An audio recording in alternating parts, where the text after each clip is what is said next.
Hello, everyone. Welcome to another Escapement Show. Yeah, we had our Watches and Wonders breakdown on the last show, and I just put in the comments or down below, wherever they are, that I appeared on a Watches with Dennis channel, and we had a great last Friday. Not yesterday, but the Friday before. I put a link to that in the chat, and we had a great little discussion. There's Patrick from Patrick W Time, or Pocket Watch Time, as you may know, and he's a good dude. Carl from My Watch Journey also featured on. He does a lot of in-depth analysis videos, and yeah, we had really fun stream, and doing some of our favorites, and some of our not so favorites of the show. Yeah. Was there any common picks amongst the panel, or was it all different? No, it was quite a variety. Yeah, it was good. Good show. Good stream. Cool. It was worth watching. Yeah. Cool. Yeah, so do you want to do a wristwatch check? We've got a bit of a topic of space watches. I know we had this Artemis 2's just crashed down to Earth recently, a couple of weeks ago, and we got on 2026 is going to be more space travel. First time in 50 years since a rocket has orbited the moon. Pretty cool, man. Pretty interesting, yeah. What I loved about Artemis, Thomas, was that there was wrist game up there. You know, you had a regular Speedy, you had X33s, you had the Breitling Cosmonaut as well. Marketing genius by Breitling, wasn't it? Yeah, marketing 100%. Genius. Give the astronauts a cosmonaut each, and really cool. Marketing genius that was. Did you see the I think it was on Breitling's Instagram, or it's probably on their website, where they've got the cosmonaut just spinning around in 0G, like it's just the watch floating around the cabin of the spacecraft. It looked really cool, actually. Right. Yeah, it's 100% marketing. But yeah, fucking marketing. Great move. Absolutely gret move. So I thought it'd be a good idea to do a bit of sort of like what watches have been to space, you know, and no chance I can cover them all. But has been a few. Look, there's probably a few on the list, right? Like, there's a lot of watches that are made for space. There's a few on the list, but I'll pull up this article, and it's a Hodinkee article. You think you can name every single watch that's ever gone to space? And there are over 1,900 watches that have been to space. Wow. In total. Is that like actual pieces, or is that models? I don't think that's different models. I think that's just watches in total. Yeah, the actual total number. But this gentleman is saying, I'll just read the first couple of paragraphs. Was saying, on 19th of January 2022 at 6 a.m., cosmonaut Anton Shkaplerov performed an extravehicular activity, that's a moon buggy, on the International Space Station. On his wrist was a Panerai Radomir 45 PAM 210, the first Panerai to ever have gone to space. All this would be old news if you weren't following Robert Jackson's Watches Used in Space Exploration database. 1,899 and growing entries. It's the most complete set of data regarding watches used in space. Jackson works in education by day, but in the evening he toils away adding to the digital database, making it easy for users to sort through. So there's this fellow who's dedicated time since 2022 to adding all the different watches that have been on different missions. That's pretty cool. Space. Yeah, cool. So there's someone wearing the Space Chrono from Towson Watch Company. Someone wearing a mission Moon to Mars Speedy. Someone wearing and he's got photographs of all of them. Someone wearing Cobalt Phantom. Never heard of the brand. Someone wearing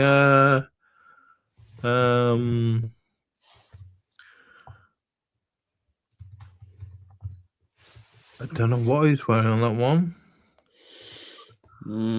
But he catalogs. He's got this watch database. Someone wearing a Seiko Pogue. But this is the database. That gives you an idea of holy shit, the amount of watches. So how's he cataloging it? Is it based on photographs, or is it like, how does he get the info? I don't know how he gets the info. I haven't read the article in depth, but yeah, Tea and Tickers put me onto this, and then someone else in another WhatsApp group gave me this link to this article, and I was astounded. Over 1,900 watches have been to space, but obviously not all different types. But that's including the International Space Station, not just NASA flights. Or that doesn't seem like that much, actually. If you think about it, like, there's been a lot of space missions, a lot of people going up to the International Space Station, for example, and just hanging out up there and doing stuff. So that number actually doesn't really surprise me. What I'd be interested to see is, out of all those, like, how many different models there are. Like, there'd be a fuckload of Speedmasters in that mix, you know what I mean? Yeah, well, you can pull them up. I mean, Tea and Tickers was actually good. I actually saw Ken Scott from who runs the Scotch Down Under channel, and Tea and Tickers talking on the Freaky Winders channel, and they were talking. Tickers was saying that he wanted to do a show about space watches with Ken from Scotch Down Under channel, and he was saying, and I was already in the process of doing this show, and I asked them both if they wanted to join, but Ken's already doing his live stream at the same time. It clashes, and Tickers was going to join, but he's just messaged me to say he's got a power cut, so unfortunately he can't join. But you put me onto this site. I can't pull it up because I'm not logged in. I don't have access to the site, but I just thought it was really interesting. If anybody wants to check it out, it is called. It is called the site. I'll just go back to the top.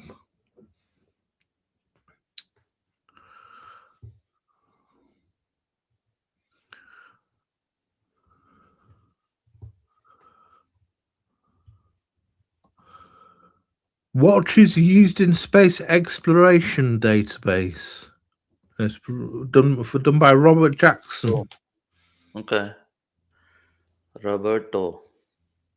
Yeah, nice. Watches used in space.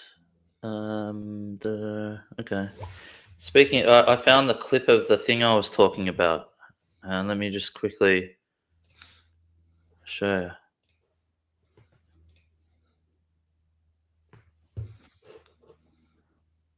See if you can you share that? So this was the guy, Astro. What's his name? Astro Reed, whoever that is, what the astronaut. Oh, Reed. I've forgotten Commander Reed Wiseman. That's the one. He was taking some video of his Breitling just floating around in 0G. It's pretty cool, huh? Yeah, that's cool. That's cool, isn't it? Man, that's Breitling marketing 101, mate. That's gold. That is gold. That isn't it? We'll get to that. I've got that watch to pull up. Yeah. So I saw this. This came up about a week ago, and I was like, "Oh man, that's so cool, super Yeah. cool." Just the Breitling floating in space. Oh man, that's awesome. All right, I'll get rid of that. Think. Yeah, so do a quick wristwatch check. I'm wearing my Ralph Tech WRX, which isn't actually space themed itself, but Ralph Tech have got together with the French Space Agency and have done a space themed WRX, which is a mechanical electric hybrid. So basically, it's a quartz powered by a rotor, and so the French are working. The French Space Agency are working with Raltech to get one of these into space, I presume on the International Space Station. And I think you're wearing a bit of a classic, aren't you? Yeah. What else but the Speedmaster? Yeah, man.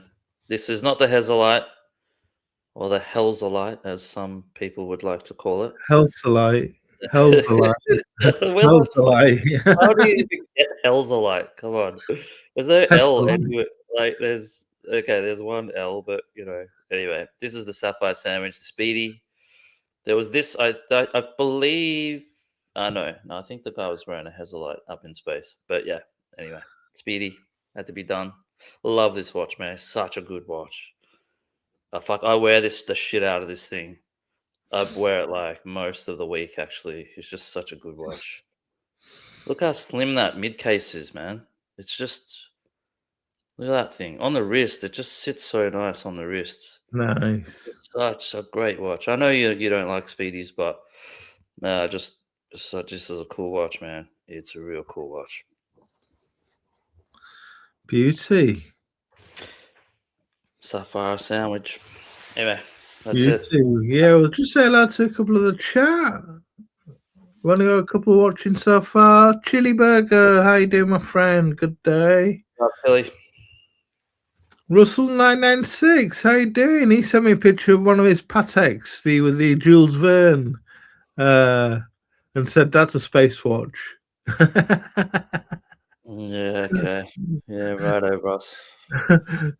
Not quite, Russell, but it's themed. It seems there'll be loads of space themed watches. You get Timexes and all sorts and stuff. Wasn't Jules Verne the guy who wrote like Journey to the Center of the Earth? Yeah, that's why that's why his watch is themed. Yeah.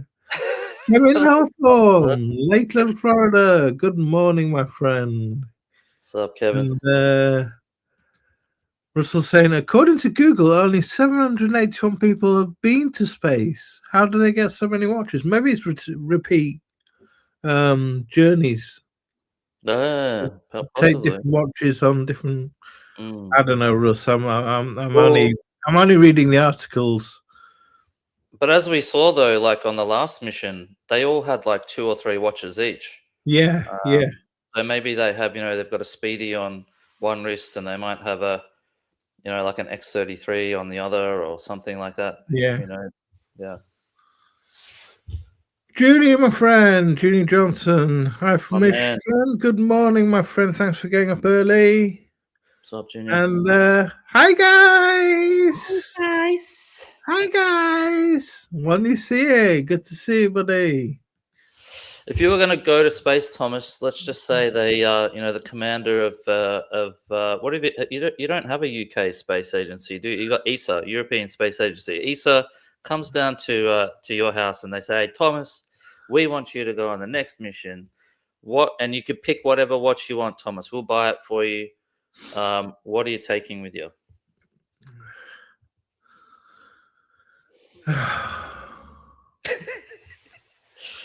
I didn't know. Guys, I didn't. I'd probably take a quartz watch, to be honest with you. I'd probably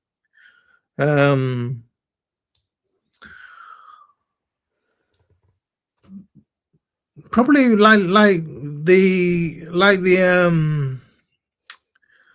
Okay, so artemis people trained with, probably something like a Breitling Endurance Pro or something, or yeah, okay, yeah. or cause what's the other one they do? The aerospace, Aerospace. yeah, The aerospace, yeah. that's what I would pick. It's the aerospace. Come on, The what else? Breitling Aerospace, yeah. I'd Yeah, take an aerospace, something an digi, but electronically powered.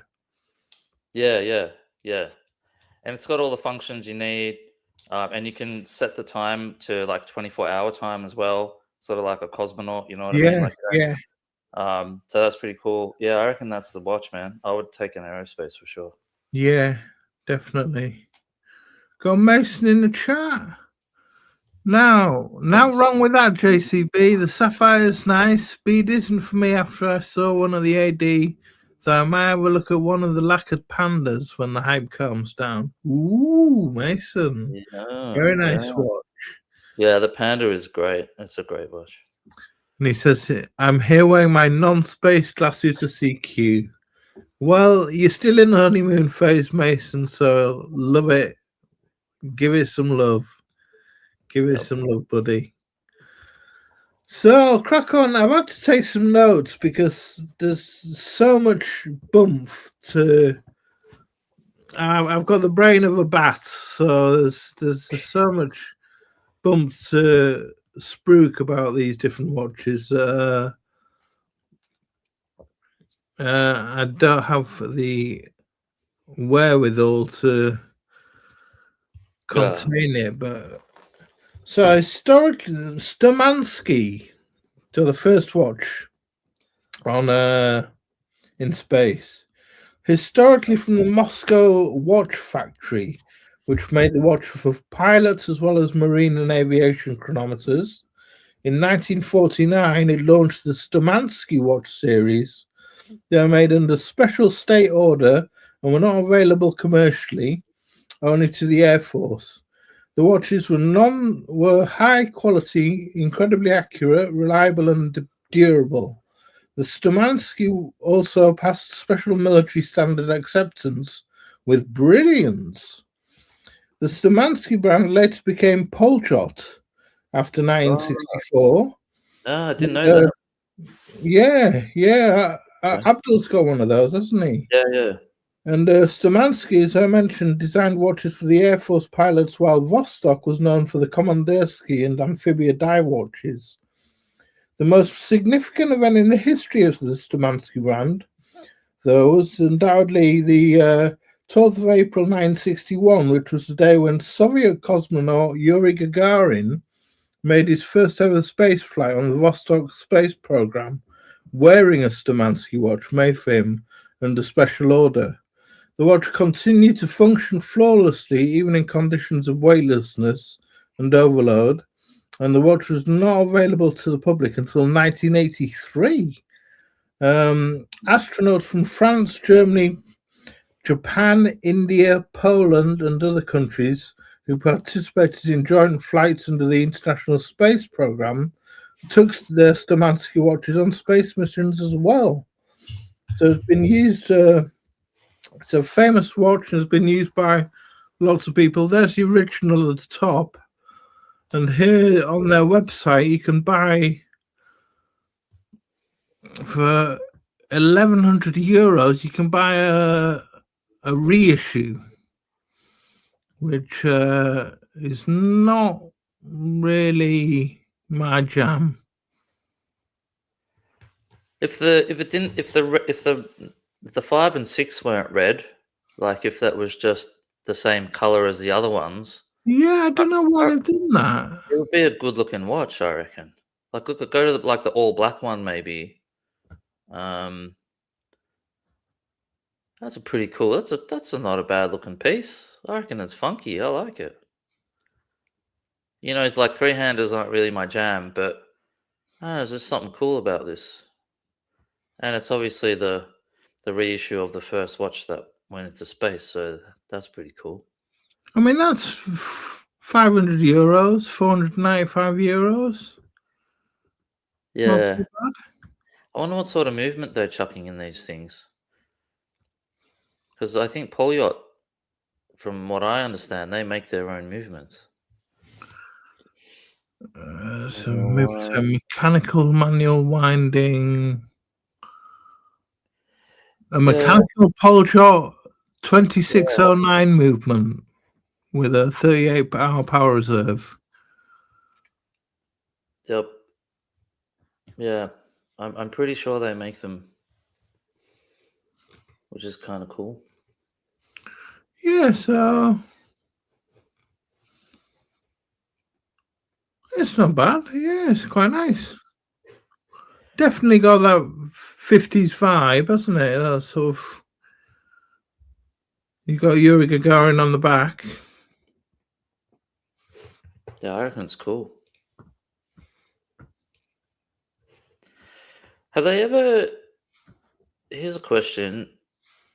Like you couldn't have an automatic watch in space, could you? Like, Well, they thought that, but now people have worn Speedmasters and other watches in space which are automatic. We'll get to that. We'll get to that. Okay. Yeah. So, next watch up.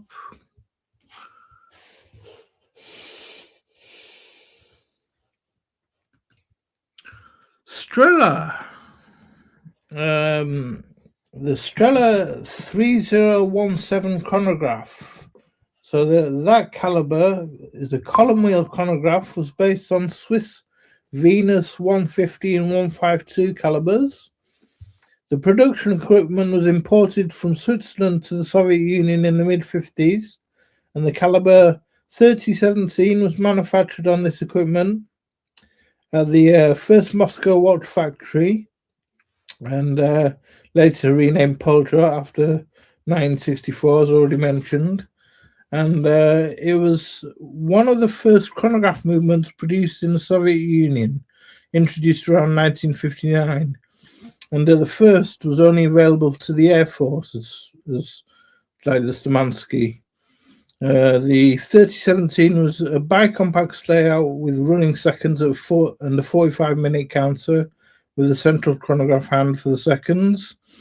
It came in different versions with a tachymetric chapter ring, telemetry rings, luminous and non-luminous dials, and these were also issued under a few different names such as Cyrillic and later in the 60s, and the Polshot versions in the early 70s, and then Seconda in the late 70s. So Seconda Russian, although they are commonly called as Strelas. And by 1979, over 100,000 of these different brand names had been produced. Cosmonaut Alexei Leonov became the first human to walk in space 3 months before Ed White, and was outside the Voskhod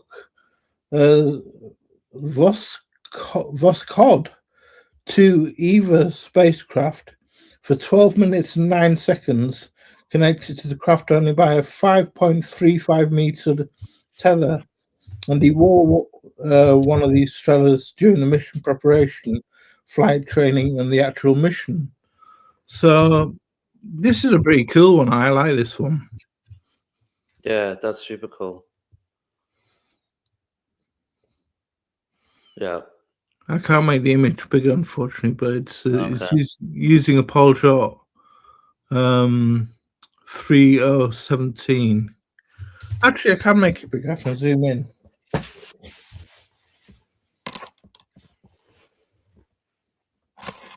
Wow, that's cool, man. That's super cool. Yeah, that's something I would wear for sure. Nice, isn't it? Yeah, it is really cool. Very nice. Very nice. I love the indices, those little dagger type indices. They look real cool.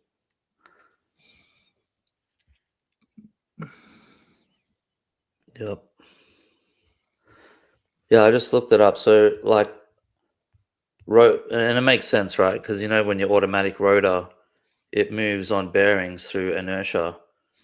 and through the movement of your wrist. It's doesn't really have anything to do with gravity, so it's fine.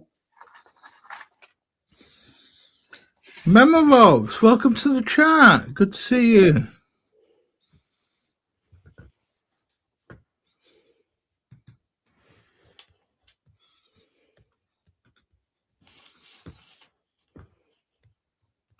Good to see you, Memovox. I just made you a mod, so good to see you, Jim Miller. Morning. What's up, fellas? So next one. This is interesting. We'll jump forward a bit in time and fighter. So the fighter Spacemaster won in 2008 by Chinese taikonaut. I love that word. So that's a Chinese astronaut, taikonaut. And the ex-fighter pilot Zhai Zhigang. He spent about 15 minutes doing China's first spacewalk outside the Shenzhou 7 spacecraft. During this time, he had a 54mm titanium version of this watch on his arm. He has an 8-hour rotatable bezel. This is the longest time period that taikonauts can spend in their spacesuit. And the chronograph minute counter at 12 o'clock is divided into 5-minute segments with 30 minutes marked in blue, 45 minutes marked in green. And these are for timing tasks the taikonauts must regularly complete within these specific time frames. There's also an AM/PM indicator to help keep the crew orientated to Earth time. Information about the manually wound movement is unsurprisingly vague, with details being confidential.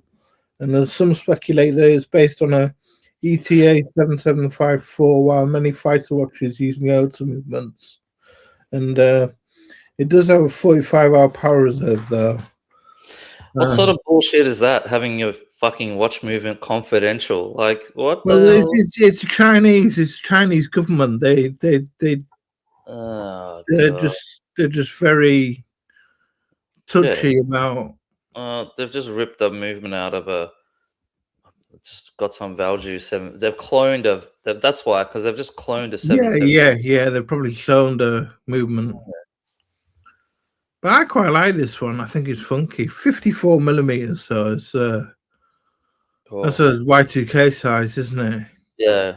Well, if you're in space, though, I would want a big watch. I'd want to be able to. I don't know. I mean, not that you're gonna. The only time you want a big watch, I guess, is if you're doing extra vehicular activity. If you're outside, and you're wearing gloves and stuff. But that's probably going to be pretty rare. So yeah, that is a bit of a big boy. Yes, I like that one.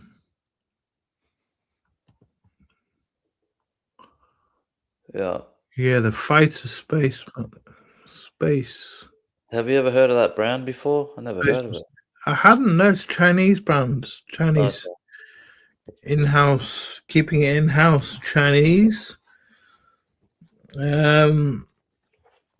So do you know if they've got much of a space program? Yeah, they've sent astronauts to space themselves, and yeah. I don't know. They've got a bucket load of satellites up there spying on everyone, but whether they send astronauts up, I don't know. So, a couple of tabs here on Breitling. Scotty Carpenter. Yeah, 140 years. This is 140 years. The first Swiss wristwatch. Yeah. In space. So in 1962, Scott Carpenter wore Breitling Navitimer on the Mercury Atlas mission. Being a pilot, he was familiar with this watch and favored it. He asked Breitling to change the dial to a 12-hour display, and they did. During this mission, Carpenter became the second American to orbit the Earth in his Browning cosmonaut. Was the first wristwatch to be worn in space. The original watch was soaked with seawater during the landing and was returned to Breitling and eventually returned to Carpenter. There's no public sale record for the specific watch he wore on his wrist in space, and there have been several commemorative re-editions. There's been this 140th gold version. There's been a 100th anniversary platinum edition. There's been loads, and then there's, of course, the re-edition that JCB showed, which I'll come on to later. But that's one tab that I had, and this is the original one that he wore. So it's not a panda dial like many think, like many of the Scott Carpenters issued that come out with panda dials. This is a all black dial. Yeah. Fuck, what a cool watch, man. I love that watch. It's so cool. It is, isn't it? Really nice. Fucking awesome, man. Really, really nice. Yeah. That's dope. Like that, like the vintage one. So the new ones are okay, but these ones from the period, they're just unreal. Yeah, that's really nice. How cool is that, man? Wouldn't you love one of those? There is. I'd love one. Yeah, I think they're really cool. Really cool watch. You can really. They're so legible, aren't they? You know what time it is. Yeah, it's 4 o'clock. It's 4 o'clock. No. Yeah. It's 4 o'clock in the morning. It's there's no. Is it what time is it? Is it day night? It's a day night indicator. It's I think your brain probably would take just a couple of days to get used to it, though, because like you kind of normally think that that's 10 to 2, right? It's like looking at a GMT hand. It's like looking at a GMT hand. Yeah. But a GMT hand, like that's the GMT hand, and so your brain's already like computing and looking at it, and it's already aware. But this one, these are your regular hands on a 24-hour scale. So I just think, I agree, it's clear, but I just think your brain probably every now and then you'd glance down and you'd think, oh, it's nearly 2 o'clock. You'd probably kind of forget sometimes.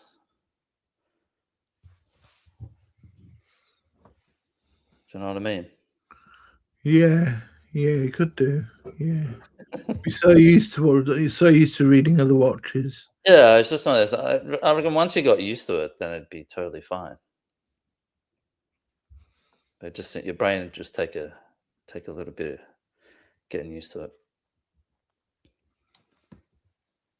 I thought there was a picture of the actual of it with its strap on, but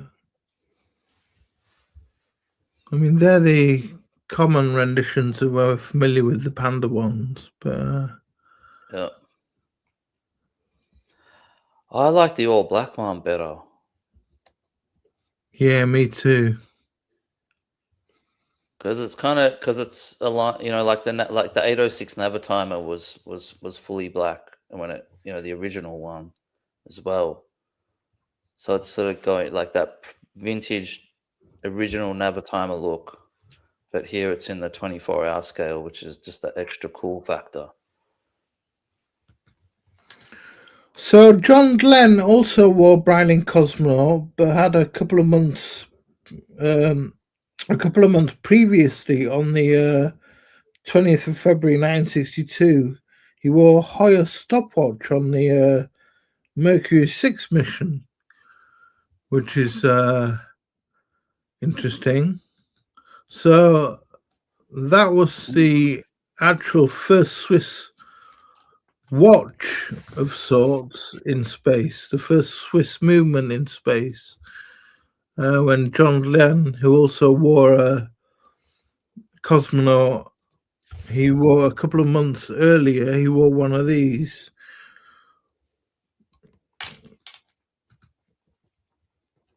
So the Hoyer 2915A stopwatch, after Gagarin's mission in the US had still not sent a man to true orbit, all of that changed on the 20th of February 1962 with the launch of Friendship 7 and its pilot John Glenn.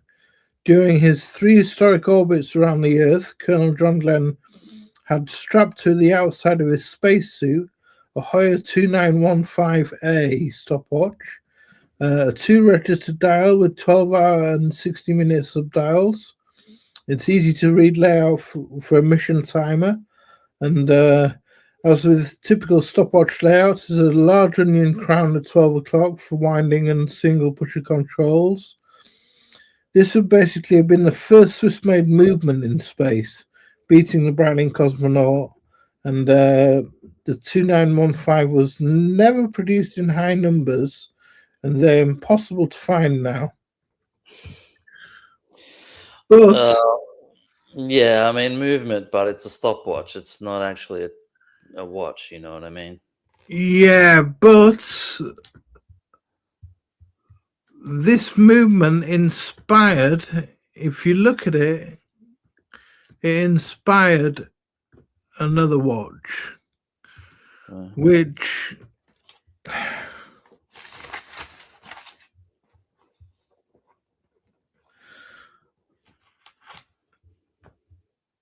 wasn't technically a space watch.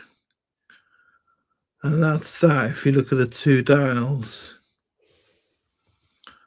So I'll come on to that.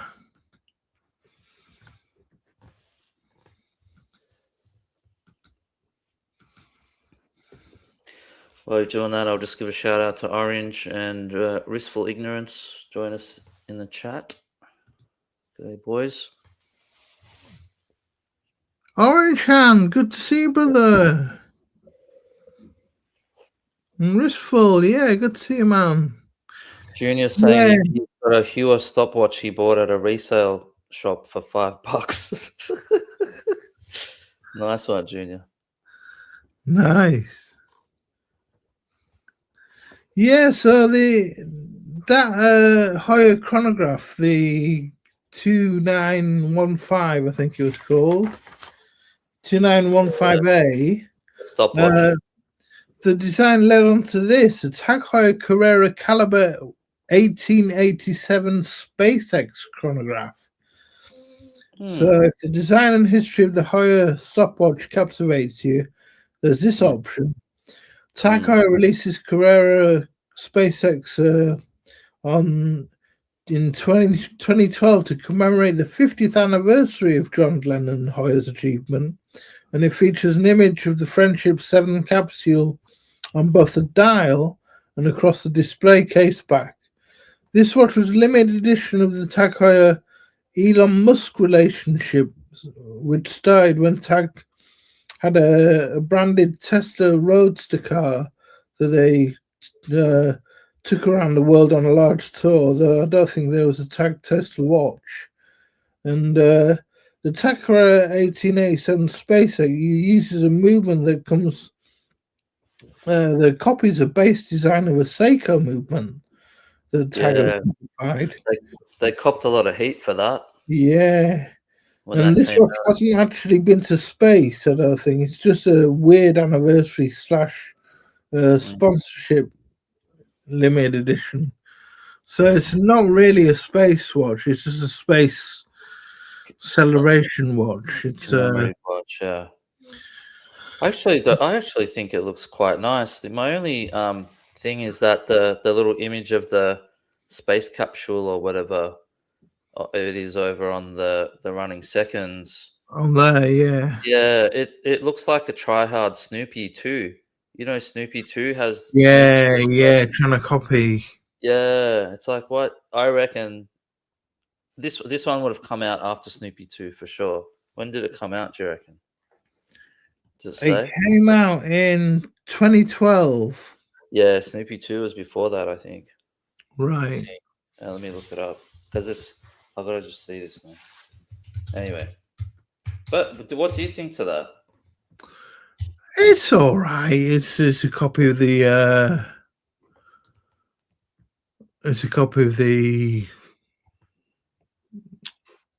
2915A stopwatch. It's got that aesthetic, but I'm not too fond of it, to be honest with you.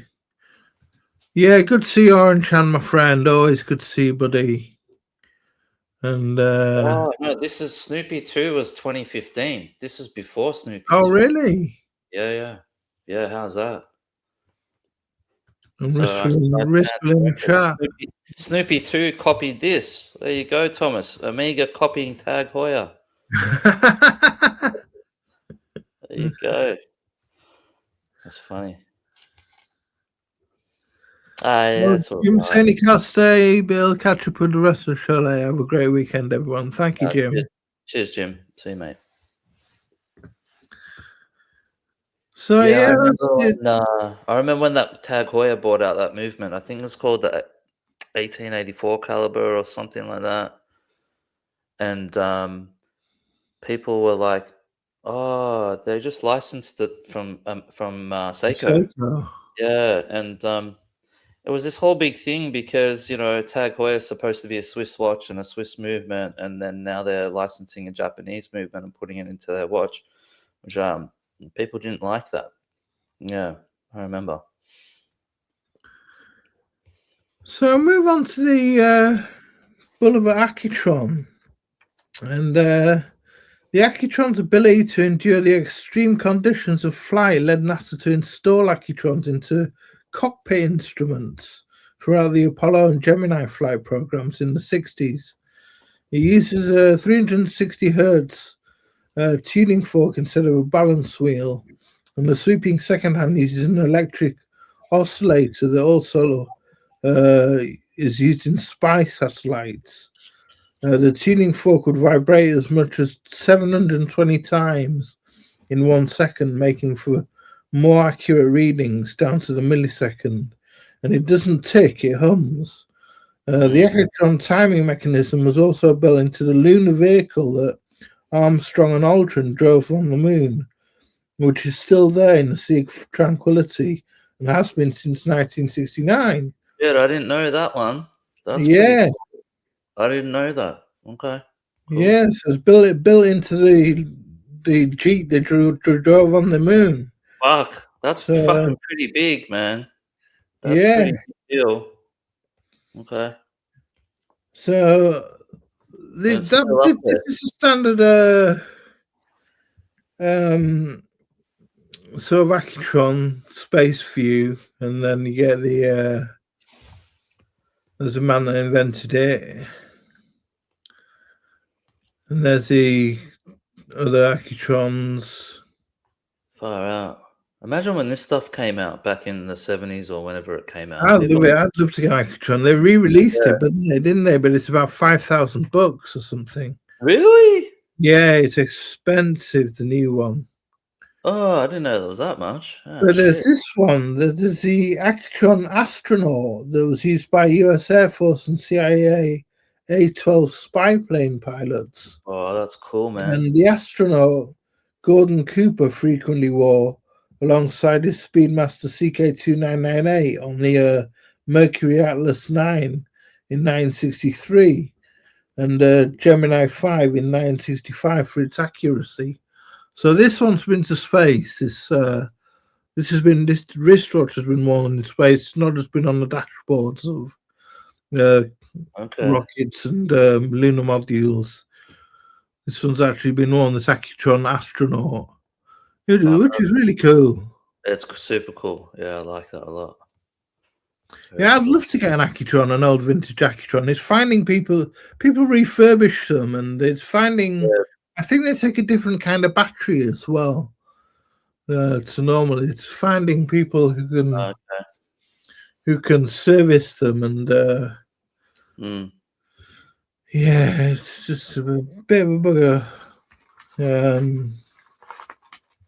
I didn't know those reissue ones cost like $5,000. I didn't know they were that much. I thought Yeah, they were like they're like expensive. $1,000. Yeah, they're expensive. Oh well, there goes that idea. Oh, Chili Badger coming out with the facts here. Oh, Factoids. factissimos. The lead singer of Franz Ferdinand wears a space for Akitron. Oh yeah. What's his name? Alex something. I don't know. Yeah, Franz Ferdinand, a cool band. They had a cool song, "Take Me Out." That was a good one. Take me First out. one looks like a Seville. Or was that Deville? Seville. Do you mean Omega Deville? I like that first one though, that sort of TV shaped one. That was pretty cool. I like that. That's his name. Alex Capranos. That's him. Yep. That's his name. Thanks, Chili. Take me out. Yeah, that's a great song. Once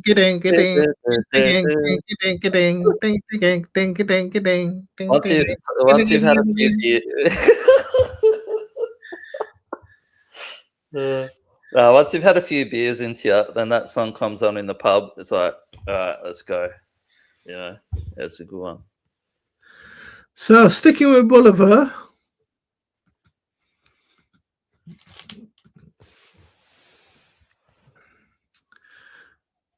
So there's a Bolivar Akitron, and then there's a Bolivar Lunar Pilot. Oh, this has got a lot of history, this watch. Staying with Bolivar is a Lunar Pilot watch. The watch was brought as a backup by Apollo 15 Commander Dave Scott on the lunar surface on the 2nd of August and 1971 whilst driving the lunar rover doing the third extravehicular activity. As a personal non-issue timepiece, it was used after his NASA issued Speedmaster crystal famously broke, making it the only personally owned watch worn on the moon. Because it was a personal watch that had been gifted to him rather than government issued equipment, Dave Scott retained the ownership and the original watch, which was mechanical, by the way, not quartz as we now know them. And it was sold at auction for over $1.625 million in 2015. Yeah. The original. Yep.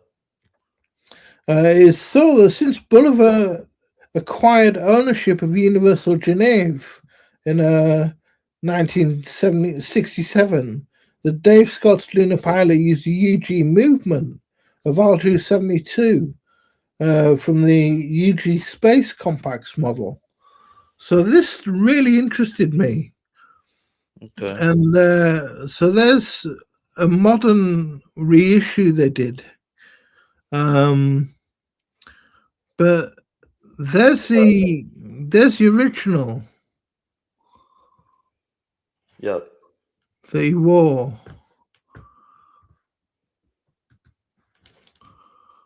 Put that on a Speedmaster strap or something. And then if you just look at this watch on the that's made it too small. Just look at the watch on the right, on the left, sorry. Yeah. That's the Universal Genève Space Compacts. It looks exactly like it. Yep. This one. Yep. Yeah, it does, doesn't it? Looks exactly like Lunar Pilot. It's got the same pushers. Same case. Same case. Pretty much. That round shape. Wow. Oh, man, that's cool, eh? There, that's the Universal Genève. So what came first, the The Universal Genève chicken or the Boulevard egg? I don't know. Interesting one. Orange saying that's not.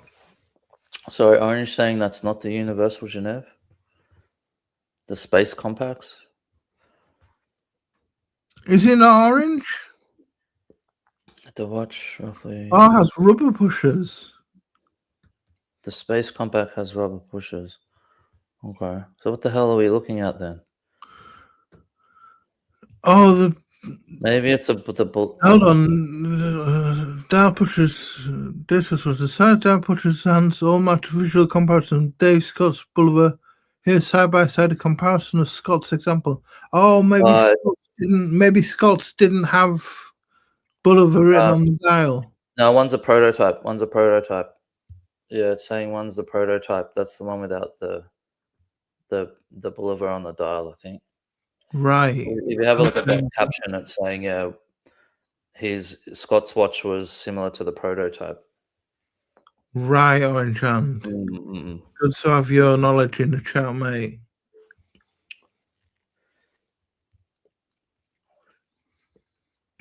Lucky we got someone here who knows what they're talking about. Yeah.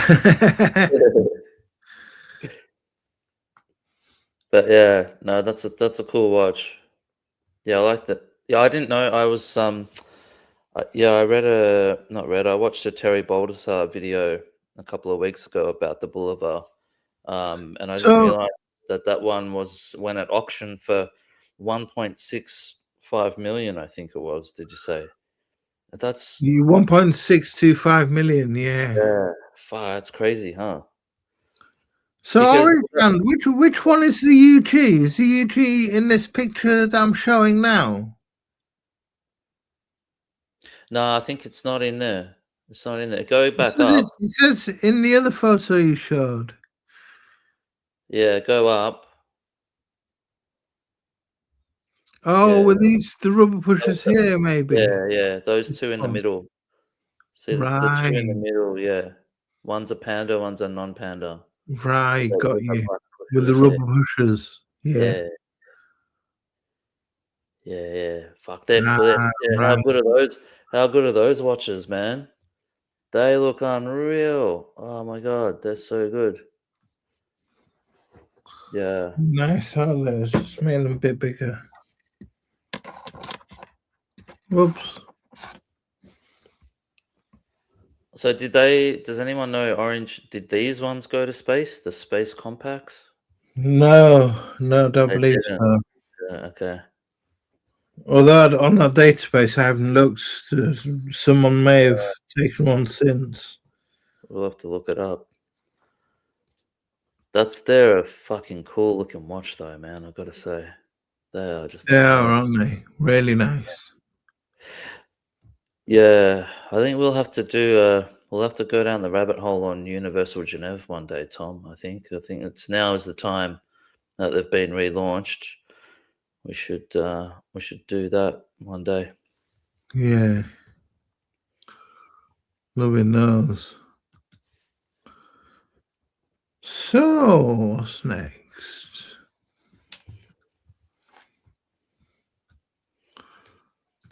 We all know this one. The Pogue, first automatic watch to be used in space. Personally owned by Colonel William Pogue, who wore it in 1973 on the Skylab 4 mission. Pogue took this watch into space without official permission from NASA. He wore it on his left wrist and a Speedmaster on his right wrist for 84 days in the Skylab space station. And people had only used manual wind watches previously, thinking the automatic rotor wouldn't move. However, it did, and is now a famous watch. Yep. So you can see them. That's William Pogue and Colonel Pogue and Commander Gerald P. Carr. Now. But which one's Pogue? The one on the top or the bottom? The one on the left. Okay. So there's the the watches we know and love it. Yeah, that's a sick watch, man. I'd love to get one of these. Yeah. They come with different type bezels, though. They come with bezels that go to 10, and they come with bezels that go to 6. Different types. Okay. You can find. Like, what do you mean? Like the red parts, or do you mean the Red numbers? power, the red power, yeah. Yeah. Okay. Oh, here we go. Maybe it's there. No.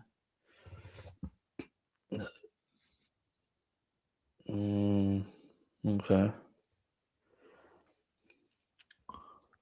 I wonder why they did that. It must have to do, like, what? Maybe I've got my facts wrong. No. I don't know. Anyway, I guess if you're in the red zone, you're going super fucking fast. That's probably why it's red. So I'll just go back up to the picture that I had before of Colonel William Pogue and Commander Gerald P. Carr. Because that leads us on to the next watch, which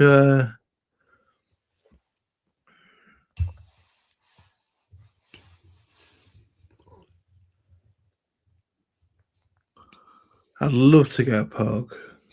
Yeah, Pogue's really cool. Yeah, I was gonna get the Pogue colored speed timer that came out a couple of years Yeah, ago. the solar powered one. Yeah, but the money would have taken away from the Speedy, so I put that idea in the bin and kept my money on the goal and ended up getting the Speedy. So, but yeah, vintage Pogue, like one of these in good condition, that would just be the dream. They're fucking unreal. There's no other watch that has that color combo, I don't think, that I can think of. So unique, like a gold colored dial with blue and red Pepsi bezel. Yeah, so Just that in itself is an icon. It's such an iconic piece. there's Colonel William Pogue on the left and Commander Gerald P. Carr on the right. Now, can you guess what watch Gerald P. Carr's wearing? I was just gonna say, what I wonder what he's wearing. I'm just gonna have a guess, and it doesn't look like a Speedmaster, unless it's like on a Forstner strap. But it's a hard one to tell. I don't know. Tell us, what's he wearing? We'll get on to that, and it's a beauty. You're gonna love it. It's beautiful. So there they are again. So Colonel Pogue was not the only member of the Skylab crew to sneak in his personal watch. On board that mission, though, Commander Gerald P. Carr took aboard his own Movado Datachron HS360 watch. It too was an automatic chronograph containing a high beat El Primero movement, only developed by Zenith and Movado in 1969. Which was often labeled the Movado 360. The watch had a 38mm tonneau-shaped stainless steel case with panda or reverse panda dials, and Gerald P. Carr's one had a panda dial. The case pack is noted for having "Subsea" inscribed on it, indicating its water resistance construction. Wait till you see this, JCB. It's beautiful. Come on, let's have a look, man. Like the sound, the way you're describing it is fucking unreal. Because those Movado El Primeros, they are so good. Oh man, that's dope. See if we make it a bit bigger. Fuck, man, that's cool.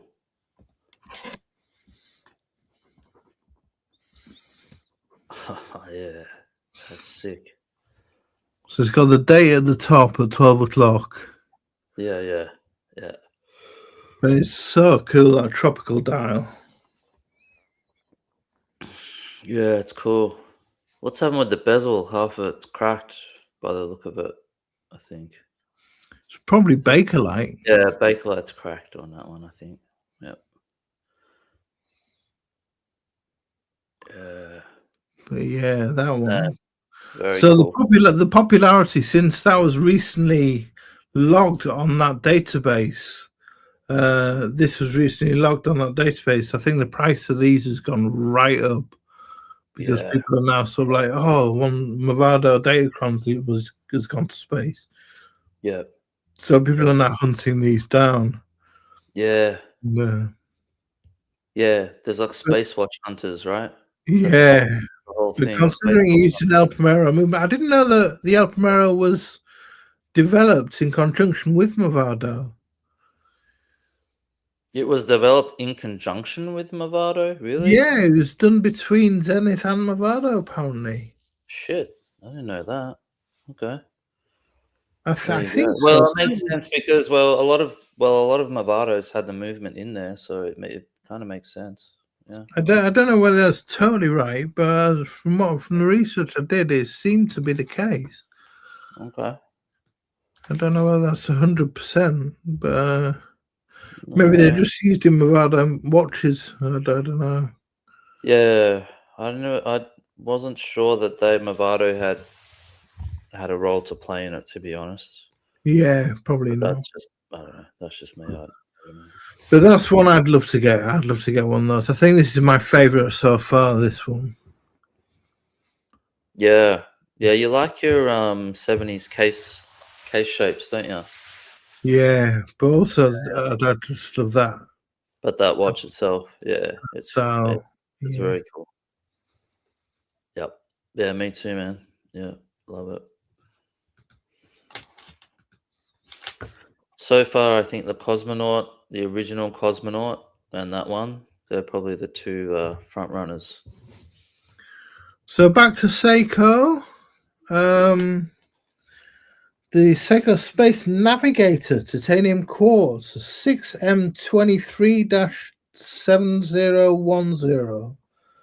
This watch was used by a Japanese astronaut on one of the shuttle missions and spent a month in space.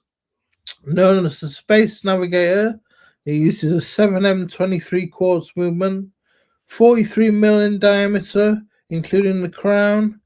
The pushers are screw down or actually screw loose to allow pressure to bleed from the watch when in space, so the crystal won't pop off.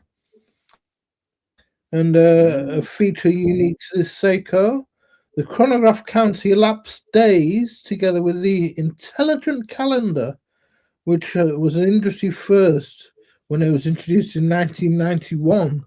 So it's a 90s watch. Now, it's pretty funky. Well, it certainly looks like a 90s watch. Do you think? Yeah, it looks like a 90s Zenith. You know, Thierry Nataf, how he brought out all those funky Zeniths. Right. Yeah, this looks like that. But chrono with elapsed days, that's pretty cool. So you go up there and you run your chrono for basically how long you've been in the space station for, I guess. Yeah. Well, you know, but that got me thinking though, because I was thinking before we were doing this show, Tom, I was thinking to myself, why do you need a watch in space? Like, we need watches on Earth because our life runs on time. We need to know when to go to work and when to pick up the kids and all that sort of shit. When you're in space, you don't need to know the actual time other than, you know, using your watch as an instrument to time things. Like you might be, how long have I been outside the vehicle? How long do I need to run a burn or whatever the fuck you need to time stuff for? So chronographs are obviously a big deal, but time itself doesn't really matter unless you're just tracking Earth time. You want to know, oh, when am I going to call my wife or whatever the hell from the ISS or something. So having a chrono running the days, that actually makes sense. Because you'd be like, oh, how long have I been on this fucking space station for? You know, if you're stuck on the ISS and for months at a time, then you can track it. Yeah, I mean, I guess you. know what I mean? They need to know they synchronize their watches to one time zone as well when they're in space. Yeah. So they synchronize their watches to a specific time zone. I don't know which it is, whether it's Greenwich Mean Time or Yeah. But you'd have to. But that's the thing, though. Like, it's you're tracking time on Earth, really, for the point of knowing what time events are happening on Earth. Like in space, when you're on the space station, like what do you really need to know the time for? Do you know what I mean? yeah, I guess they use them for day night indication and when to sleep, and I don't know, but Yeah, I get all that, but like time is really an Earth concept, I think. Like, because our lives just run off time. We just need to know. I think there's something like when you're in space, there's something like 16 sunrises and sunsets, or there's something like that. I've got it written down.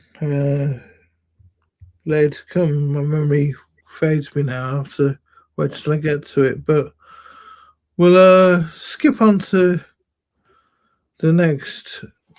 Well, that's why I reckon an aerospace would be cool, because that's a world timer essentially, and you can just cycle through. You can know what time it is in London or New York or whatever it is at any given point when you're orbiting the Earth. You know what I mean? Like, you don't you're still just tracking shit on Earth. Is kind of my point. Anyway. Yeah, I don't think they're actually interested in time on Earth as such, or in different time zones on Earth. I think it's more Earth as a general object. Day and night, I get, but yeah, day and night they need to track a day and night. then But again, like if you're for them, when they're in space, day and night is totally different, because that's what I mean. Like, it doesn't matter. Like, you're just up there, and it's like if you're tired, you just have a sleep, and then you get up and you do whatever the hell you have to do on the spacecraft. You know what I mean? It's just that the idea of tracking time in a spacecraft that in itself is just a strange concept. I don't think you really do need that. Okay. Well, this watch has been supplied to the Russian Space Agency since 1994, and we used on the Mir space station by the Russian cosmonauts, and there's a big one on the International Space Station. And I think someone mentioned, I think it was Memovox mentioned this, the Fortis Cosmonautis chronograph. They use an ETA Valtu 7750 automatic movement now with bidirectional bezel.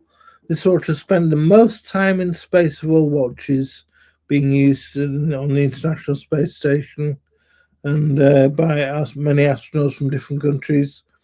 The European Space Agency and Austrian Space Forum, along with the China Astronaut Research and Training Center and the Russian Academy of Sciences Institute of Biomedical Problems, have embarked on missions designed to test and prepare humans for life on Mars.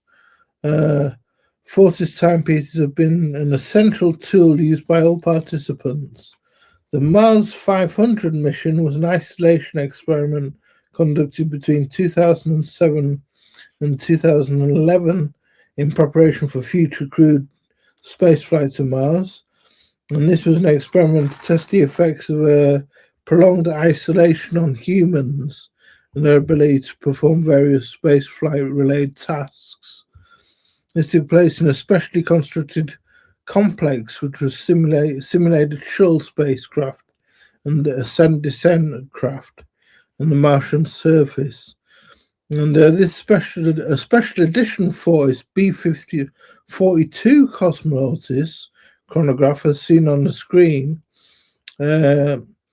now was designed for this mission.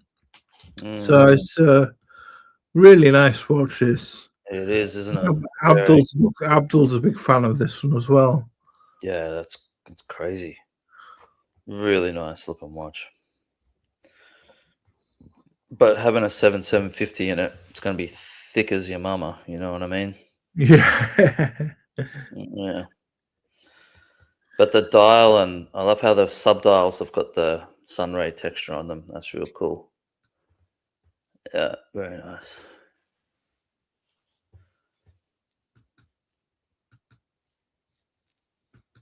Yeah.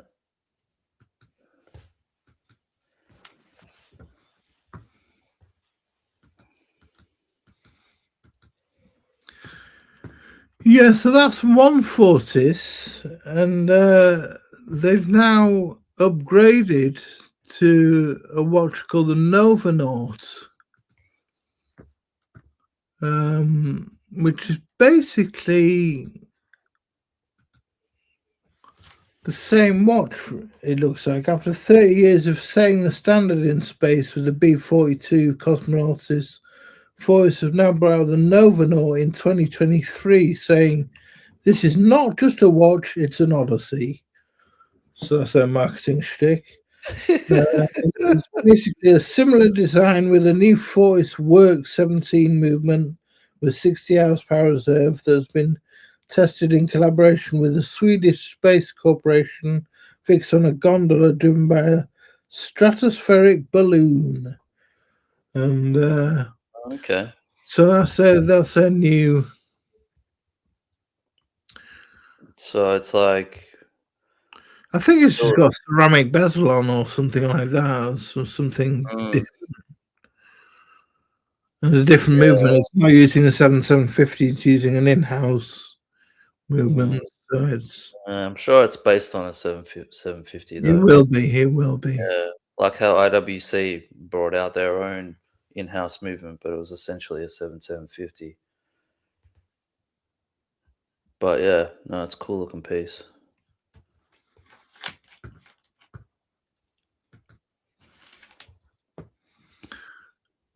So Orange Hand asks the question: are we getting a Rolex Space Dweller on May the 12th? Hearing some rumors.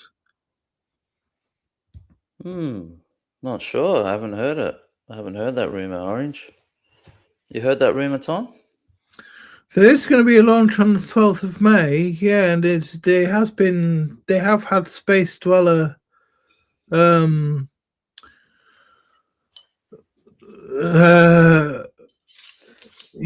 shorts. So we're saying Space Dweller, but they already did a Space Dweller, which was the Explorer 1 Japanese issue, wasn't it? That's what I thought. I was going to say, wasn't the Space Dweller just an Explorer 1? It was a Japanese issue, a Japanese market only. Yeah. Who's this Void Snatcher boy? I don't know. I wanted a watch under 10,000 rupees. Can you give me some options? So Momobox says they have 16 sunrises per day. They need to watch to keep track of sleep sets, sleep, etc. Sleep, etc. Yeah, I get. Yeah, okay. Yeah, fine. Yeah, I get it. Just saying. Yeah. Cool. Sorry, Void Snatcher, not Void Snatcher boy, not the stream, not the right stream. We're doing a different topic, so you could head over to Marcelo Time and ask him.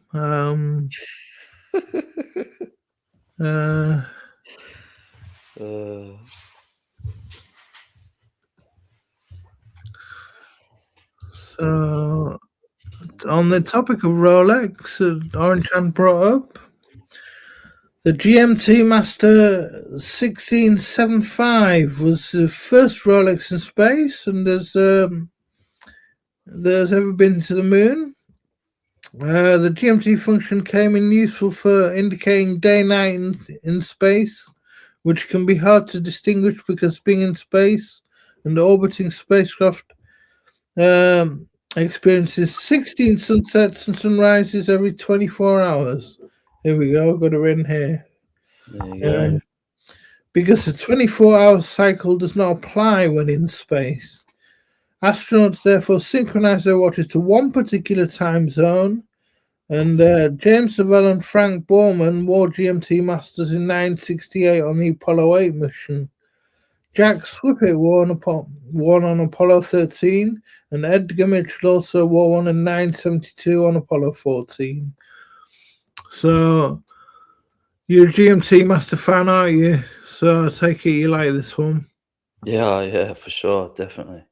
Yeah, I was thinking when I asked you what watch would you wear, and I was thinking about, well, if I'm up in space, I want to track a few different time zones on Earth, and so a GMT Master would be ideal for that. But then I thought, well, with a quartz watch like an aerospace, then you can have you can just choose whatever time zones you want. You can have a few different ones. So that's why I went with that ultimately. But yeah, GMT Master for sure.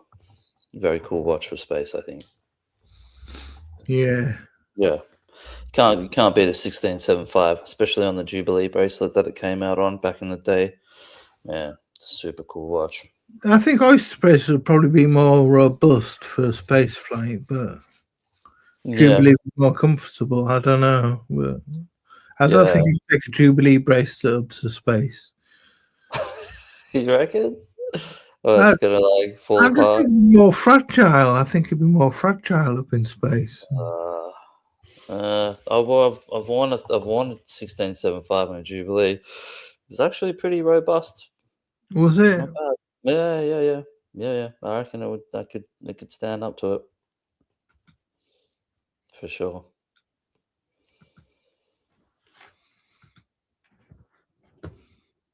Well, we're both Jubilee fans, aren't we? So we are. Yeah.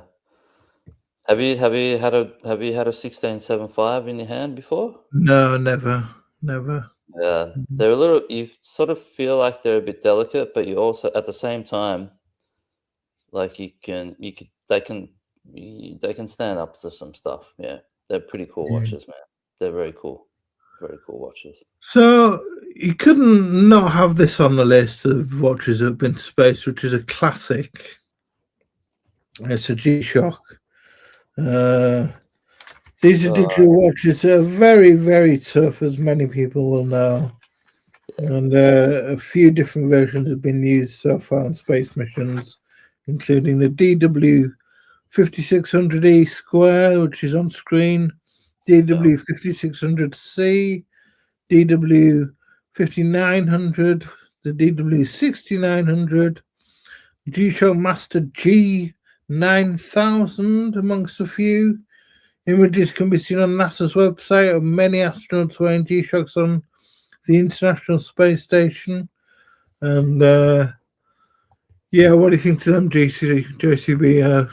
Bit of a classic, really, aren't they? Oh yeah, how can you not love a G-Shock, especially a 5600 as a classic, man? Yeah, doesn't surprise me that there have been many up in space. So yeah, super cool.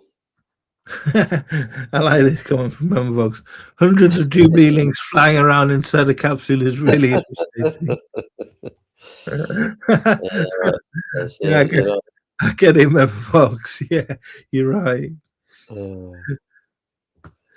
Well, to be honest, really, that's a G-Shock is, that's kind of the watch that you want to wear, right? It's light, you can take a beating, if you're going into space, like you want something that's just, that if something happens, you whack it on something or whatever the hell happens, it's just a cheap watch you can replace. So yeah, cool. So we got the Speedmaster. Most famous space watch has to be the Omega Speedmaster. In 1962, Wally Schirra was Speedmaster on the Mercury mission on October the 3rd, 1962. Is this gonna move? Oh, there's a timeline here. It was the first Omega in space. In 1964, requests quoted for the wrist chronograph Omega has one of 4 companies that submit watches for testing. In 1965, it's declared the Speedmaster, the flight qualified for all manned space missions, first launching with Gemini 3 on March the 23rd. Only 3 months later, Ed White wore his Speedmaster on America's first spacewalk in his Gemini 4 mission. On the 21st of July in 1969, when the steps were taken on the lunar surface, the Speedmaster became the Moon Watch. Yeah, I think that's the big deal, right? It's the first watch that actually was on the moon. Yeah. Big deal. In April 1970, the Apollo 13 astronauts used their Speedmasters to time the critical engine burns that led to their safe return. So that's on the back of the Snoopy Silver, the latest one. Yeah, like a 14-second burn, I think it was. Yeah. In 1975, the American Apollo rocket docked with the Soviet Union's Soyuz space, and all of the spacemen wore Speedmasters.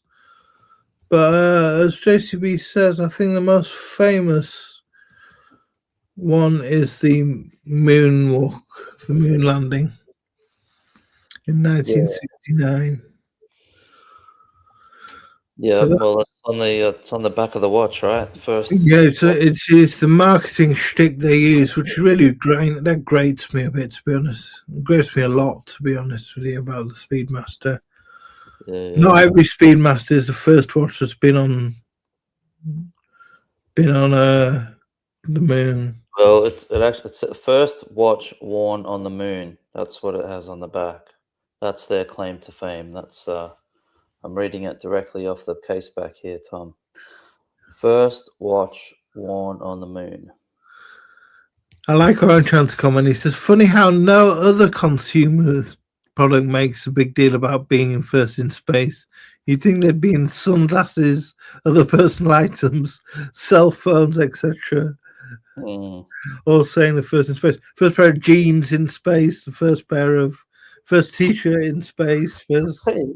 You're not allowed to wear that shit. You got to wear, I don't know. First belt in space. What other personal shit can you take though? You can't really take anything. Like you can't imagine the list of stuff that you're allowed to put on the spacecraft would be super fucking tight. You can't just bring whatever the fuck you want. You know what I mean? I don't think anyway. I wouldn't have thought so. It'd be pretty strict what you can take up there. Yeah, the Fisher Space Pen. That's Mark's thing. What's Mate saying? He says the 14-second burn is represented on the dial face of the Silver Snoopy, with the first 14 seconds specially marked. Yeah, but it's the animated bit on the back that we love more, Mason. Yeah, Snoopy 3. Yeah. Snoopy 3 is cool. But so we all know the Speedmaster. We all know the shtick. It's it's an iconic watch. It's got to be in the collection. It's you've got to buy a Speedmaster and a Submariner and blah blah blah. But this is so go on. No, go ahead. You were going to say? No, I was just going to say, just quick. Yeah, like I remember because I remember when I told Blue Shirt, I was like, man, I tried on the new Speedy, and I really loved it. And with him and a lot of people, what they loved about the Speedmaster was all the space stuff. Like it went to space and all that. Like Blue Shirt especially, he was like, you remembered watching it, on TV. Yeah, totally. He was like, oh, I was on a Speedy, and I was like, I didn't like this. The space stuff meant nothing to me. To me, I just tried the watch on and I loved it, and it fit really well on my wrist. And so it was for me. It had nothing to do with the space stuff, to be honest with you. Yeah. So I think Speedies. A lot of people love the space stuff, but some of us don't really care about it. Yeah, this one I really like. This one I like more than the actual Speedmaster. Omega call is the X33. Omega call this watch a natural extension of Omega's legacy in space. So they're still spruiking the Omega legacy. The X33 was released in 1998 with the Skywalker edition, I believe. The Gen 2 X33 is the watch that is currently issued to NASA astronauts and was the watch issued to the Artemis 2 crew. It's a grade 2 titanium cased 42.25 millimeter multifunctional analog digital quartz watch produced between 2001 and 2006, designed for aerospace use. Despite being discontinued, Omega still produces Gen 2 model for NASA, I believe. And the advanced quartz caliber was developed to meet the need for astronauts who require all of the functions. 3 time zones, 3 alarms, chronograph and countdown functions, as well as a perpetual calendar. It can track mission elapsed time and phase elapsed time, and the European Space Agency also approved this watch for inclusion in all of its missions. I love it. I think it's a really cool watch. What's your opinions on this? So the watch is discontinued, but they make it for space missions. Is that the deal? I believe so, unless NASA bought a shit ton of them and have them in stock. Because the ones that they wore, they looked a little bit different to this one, I reckon. No, they wore the Gen 2. They wore the Gen. Yeah, it was Gen 2 that they wore. This is Gen 1 on the screen. No, this is a Gen 2. Oh, that's Gen 2. Okay, sorry. Yeah, it was made between 2001 and 2006. Okay. I'm with you. Because we're now onto the Mars timer, and they now sell the Mars timer, which has got an orange bezel and orange and silver bezel. I thought they made these. X33.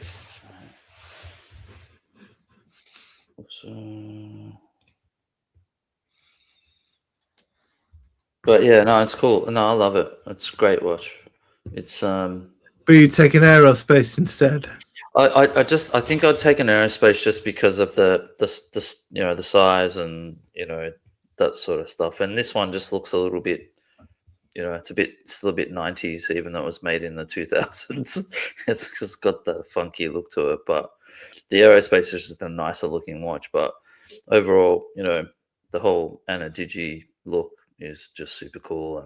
Yeah, it's a cool watch, definitely. I know you love this. You're a big fan of this one. Yeah, I really like it. But I love the aerospace as well. I mean, it's a hard toss-up, isn't it? What would you take? Would you take the aerospace for this? Yeah, so the Skywalker had a black dial. See how this one's got a more of an LCD colored dial? Yeah. Yeah, the Skywalker is the one I like. I'm just looking it up on the Omega website now. It's not longer. The Mars timer is the one I like, the orange one, the modern one. Yeah, okay, yep. Yeah, the Mars timer. Yep. Yeah, it's got the orange bezel. Yeah. But see how that's got on the bezel, there's lots of little teeth on the bezel? Yeah. There's the Mars timer is different. It doesn't have that. It's a bit more smoother. I suppose that's for if you're wearing gloves. Yeah. I mean, that makes sense to have it like that when you're in space, for sure. Yeah, you're right. So they don't make, you can't get these X33s anymore. They're all discontinued. I thought they were still available. Yeah, shows how much I know. Okay. Yeah. What if you're gonna? So if you would you take that, or would you take a aerospace up to space? What would you take? I really like this one. I'd probably go with aerospace actually. I don't know. This is bigger and chunkier, and Like, here's the one. Look at this one, man. Like, I would actually buy this and wear this watch. Like, this looks sick. See how it's like, see, it's got the, what I was saying with the black, see, it's got the black dial. The one you had before had more the LCD, and around the bezel, it's a lot smoother. It doesn't have those chunky teeth sort of thing. Yeah, this is cool, man. Yeah, I'd either take one of these or aerospace up there. But this one, I would actually like. I Can you could pull up wear. a picture of an aerospace? Huh? Can you pull up a picture of an aerospace? I haven't got an aerospace.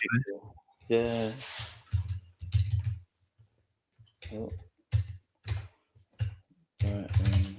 Right, we want the aerospace Evo. That's what we want. We want the aerospace. Hi, Rohit. Good to see you, mate.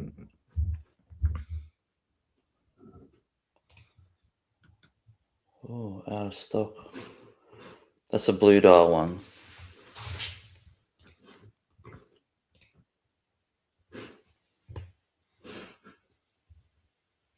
Is that coming up? No. Okay, hang on a minute. They come up in a different tab.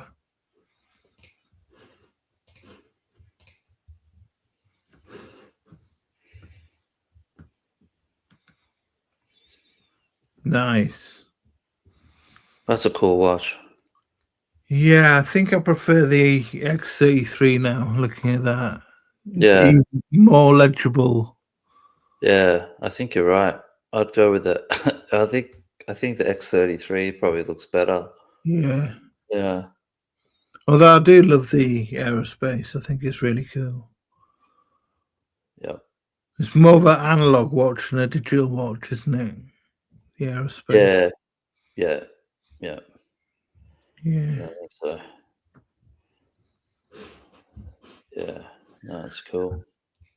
Right. So we'll move on to Zin.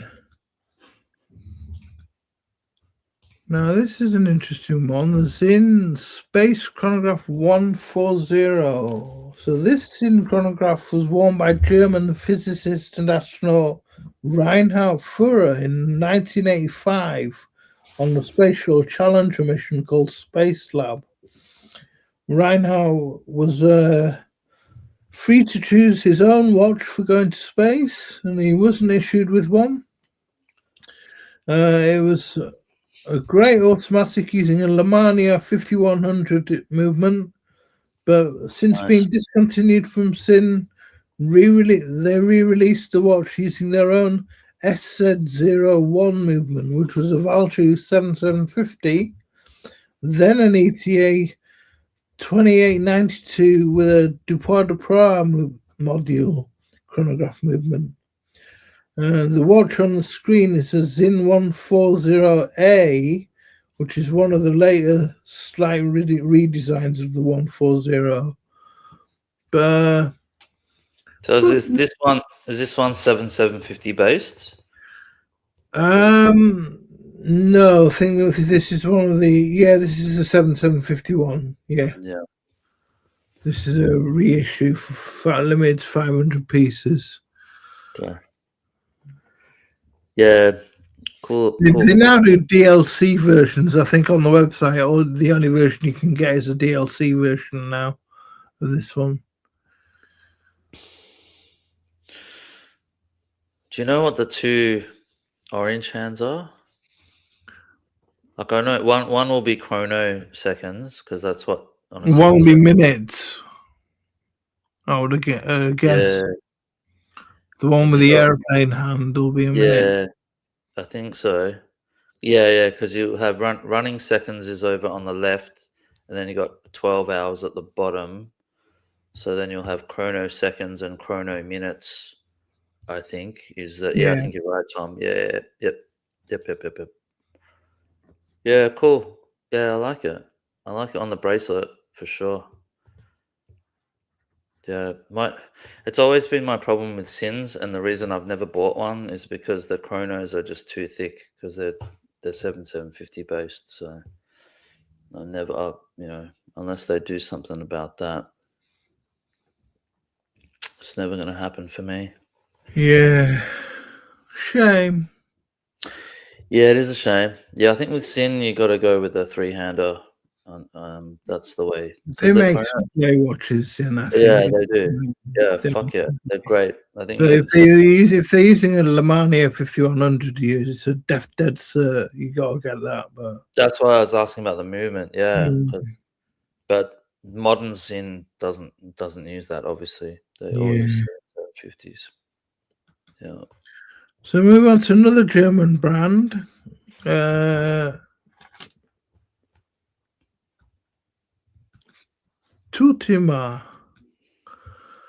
Now, Oh yeah. this is a Tutima chronograph German Air Force issue. The NATO chronograph developed by Tutima in 1984 is the official service watch of the German army pilots, and to this day, the M2 pictured is the updated version. It's used for training German astronauts, but I don't believe that it's been to space. Okay. So it's a bit of a cheat there, really. Yeah. So We're training them. Yeah, it's not really space. It might have been in like a 0G sim or something like that, but yeah, yeah. It's a kind of interesting looking watch. Tickle my block. He's under the table. How pissed are you? What have you been drinking? What have you been drinking, Seb? You on the whiskey or what? I'm on the red, the Shiraz, cheap Shiraz, mate, from McLaren Vale. So we get to the reissues now. We start to get to the latest stuff. Oh, So this is the mission commander Reed Wiseman and another of the Artemis 2 astronauts were seen wearing blue dial Breitling cosmonauts before they boarded the craft. It later turned out from photographs taken aboard the craft in space that others were wearing the watches too. That yeah, actually turned out to be a huge PR stunt by Breitling. It seems as all four members of the crew were given one of a 450-piece limited edition global run of the watch by Breitling to wear on the mission, as well as their own Omega X33 Gen 2s. Now, they all sold out within a day, apparently. You'd have those 450s after they landed, once they were launched. The watch features a galaxy blue dial and an exhibition case back showcases a mission logo. Sheer marketing genius, basically. yeah, yeah. Hats off to them. Yeah, definitely. Yeah. Beautiful watch. It's stunning watch. Beautiful watch, isn't it? Yeah, it's fucking unreal. So good. Manual wind. I think that's a B02 movement they call it. Yeah. Yeah, beautiful watch. That blue is just stunning. Really nice blue. I like it a lot.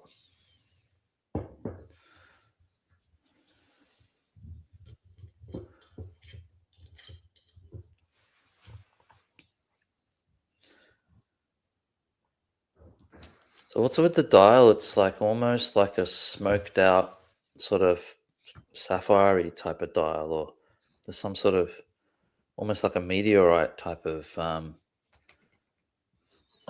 texture. Yeah, See that? they're calling what was it?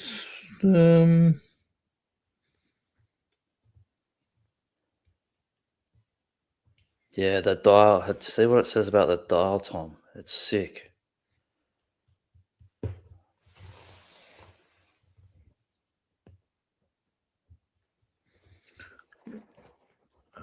Let's have a look.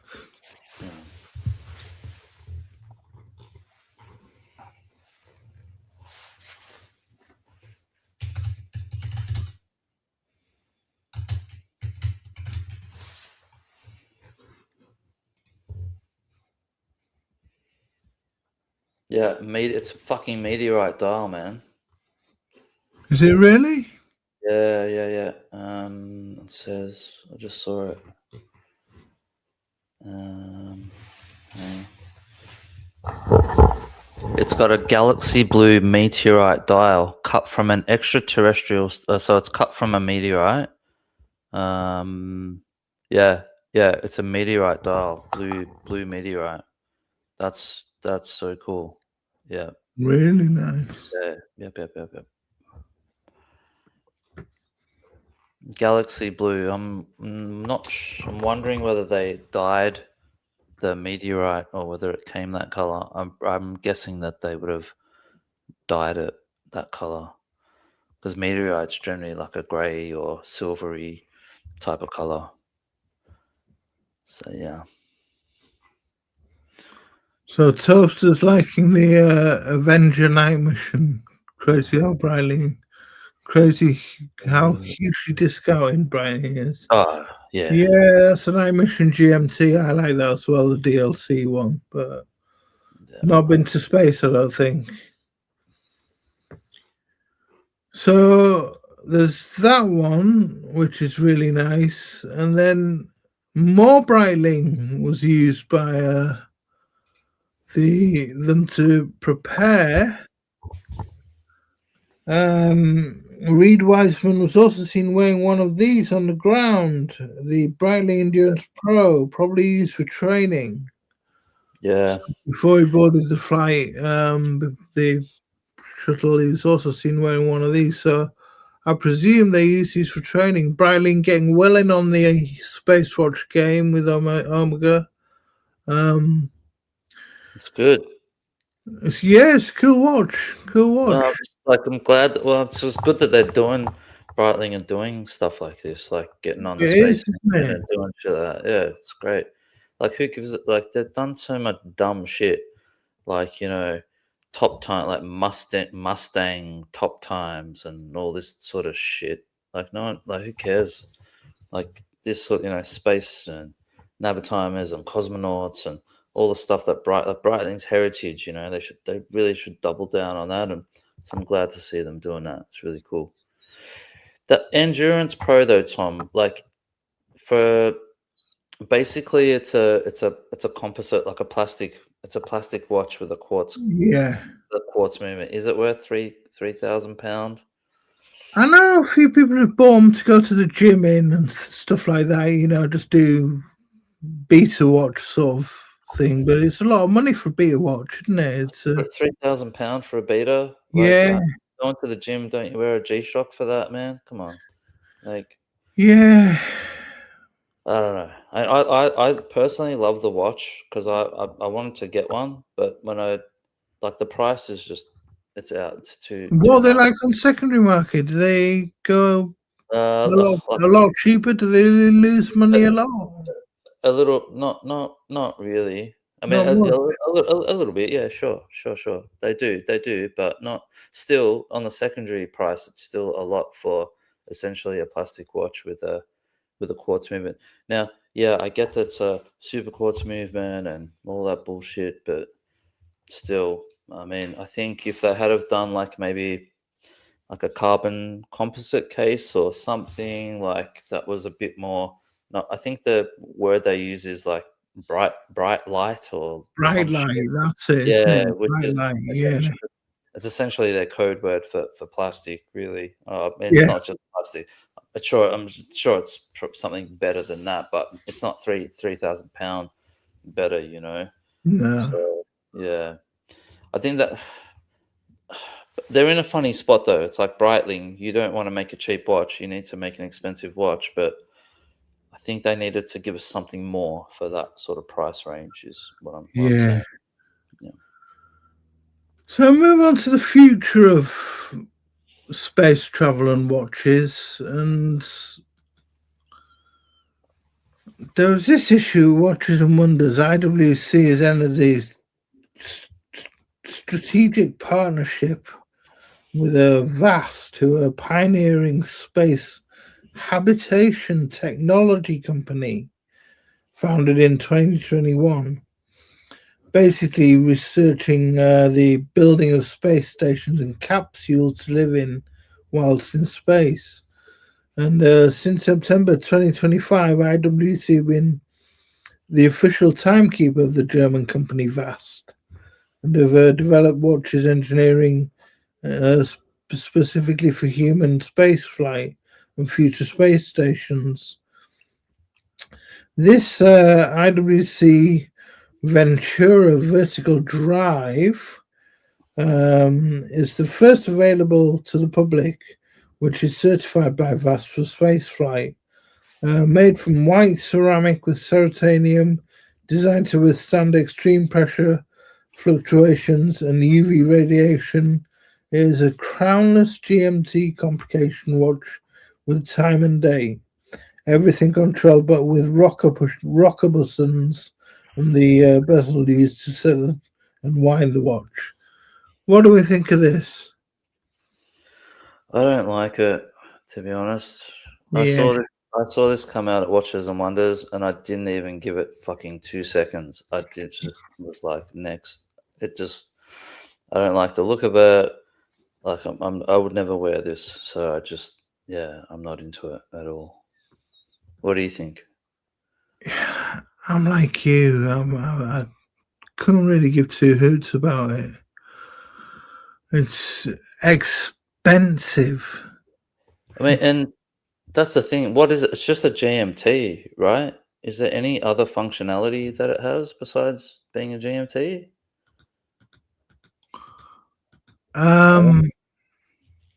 I don't think so. No, I don't think so either. It's just a GMT in a new package, basically, with new material, with whatever material it's in.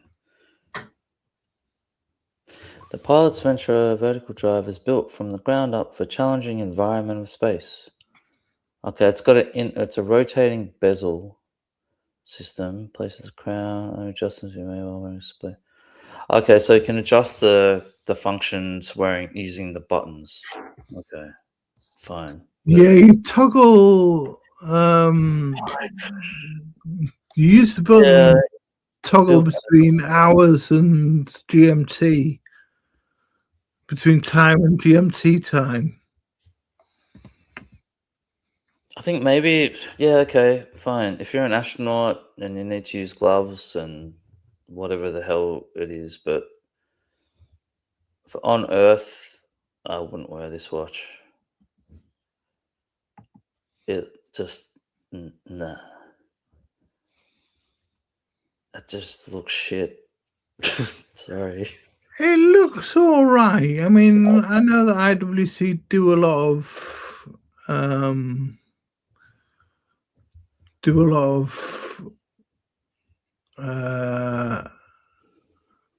white watches.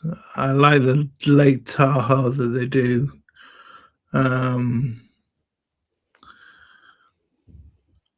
Late Tahoe chronographs, but what's Tubbs to say?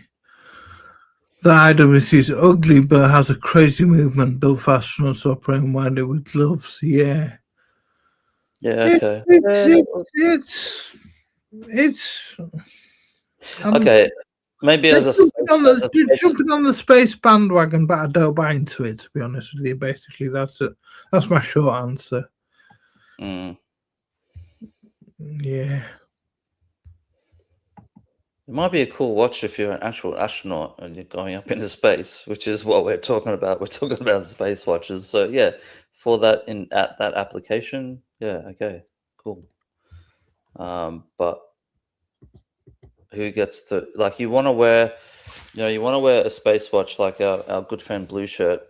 We're on Earth and we want to wear a space watch on Earth because we want to feel a bit of a connection to space and exploration and that sort of stuff. Like, we're still on Earth. We still want to wear the watch here and go about our daily business and still wear a suit and jeans and that sort of stuff. Like, this is something that for me personally, I wouldn't wear it. But having a look at it now, I can kind of see how maybe some people would wear it. That's just not. Yeah. I can get that. That's a rambling way of saying looks shit.